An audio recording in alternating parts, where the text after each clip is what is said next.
Today's question: can Lego survive the washing machine?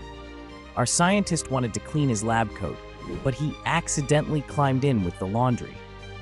Inside the washer, he's hit with centrifugal force.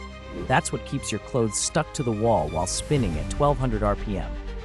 Add heat and detergent, and our Lego hero's facing pressure, bubbles, and spin speeds no brick was built for.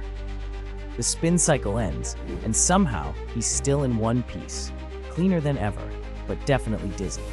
Conclusion: Lego can survive laundry, but it's never doing chores again. It's not magic, it's Lego Scilab.